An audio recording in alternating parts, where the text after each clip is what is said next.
से दुनिया निस्तनाबूद मान चुकी थी और जिसे अमेरिका अपनी नई शांति योजना की सबसे कमजोर कड़ी समझ रहा था, वो हमास एक बार फिर पाताल लोक से बाहर निकल आया है। गाजा की सुरंगों से गूंजी एक आवाज ने आज तेल अवीव से लेकर के वॉशिंगटन तक हड़कंप मचा दिया है। ईरान के साथ जारी भीषण जंग के बीच में हमास के सशस्त्र विंग ने जो हुंकार भरी है, उसने डोनाल्ड ट्रंप और बेंजामिन नेतन्याहू की रातों की नींद उड़ा दी है। अब इसके पीछे की बड़ी वजह जान लीजिए। हमास के सशस्त्र विंग के प्रवक्ता अबू ओबैदा अचानक टीवी स्क्रीन पर नजर आए। उनके तेवर पहले से कहीं ज्यादा कड़े थे। ओबैदा ने साफ लफ्जों में कहा कि हथियार डालना शब्द हमास की डिक्शनरी में नहीं है। उन्होंने इजराइल और अमेरिका को कड़ी चेतावनी भी दे डाली।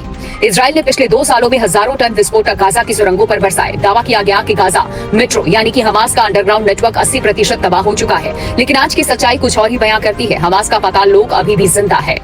अबू ओबैदा का सुरक्षित रूप से वीडियो जारी करना और कमांड एंड कंट्रोल बनाए रखना ये साबित करता है कि हमास की सैन्य क्षमता अभी भी बरकरार है।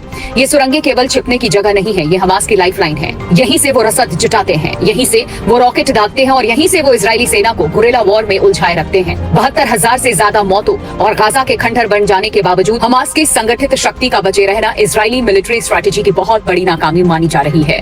हमास का यह आत्मविश्वास अकेले उसके दम पर नहीं है। ओबैदा ने अपने संबोधन में ईरान, लेबनान और हिजबुल्ला और यमन के हूती विद्रोहियों का आभार जताया। ईरान पर इजरायली हमलों में हजारों लोगों की मौत के बाद भी एक्सिस ऑफ रेजिस्टेंस झुकने को तैयार नहीं है। ओबैदा ने कहा कि इजराइल अमेरिका की शह पर पूरे क्षेत्र को आग में झोंक रहा है, लेकिन वो अमेरिका इजराइल के खिलाफ युद्ध में ईरान के साथ है। विशेषज्ञों का मानना है कि हमास अब इस उम्मीद में है कि ईरान के साथ इजराइल की सीधी जंग उसे गाजा में राहत देगी। जैसे जैसे इजराइल का ध्यान उत्तरी सीमा यानी कि लेबनान और ईरान की ओर बढ़ रहा है, हमास गाजा के उन इलाकों पर फिर से कब्जा कर रहा है जिन्हें आईडीएफ ने पहले क्लियर घोषित कर दिया था। 30 महीने, अनगिनत लाशें और बर्बाद हो चुकी पीढ़ियां। गाजा आज एक ऐसा कब्रिस्तान बन चुका है जहां अब भी बारूद की गंध रची बसी है। लेकिन इस तबाही के बीच हमास का फिर से सिर उठाना ये बताता है कि लड़ाई केवल जमीन की नहीं बल्कि विचारधारा की बन चुकी है। ट्रंप का 20 सूत्रीय प्रस्ताव अब धूल फांकता नजर आ रहा है, क्योंकि हमास ने झुकने से इनकार कर दिया है। नेतन्याहू के सामने अब दोहरा संकट है। एक तरफ हमास को खत्म करने का अधूरा वादा और दूसरी तरफ ईरान के साथ सीधे युद्ध का खतरा। अबू ओबैदा की चुनौती ने ये साफ कर दिया है कि गाजा की जंग अभी खत्म नहीं हुई है। जिसे इजराइल निस्तनाबूद मान रहा था, वो पाताल लोक से बाहर आकर एक नई और ज्यादा भयानक मुसीबत बन चुका है।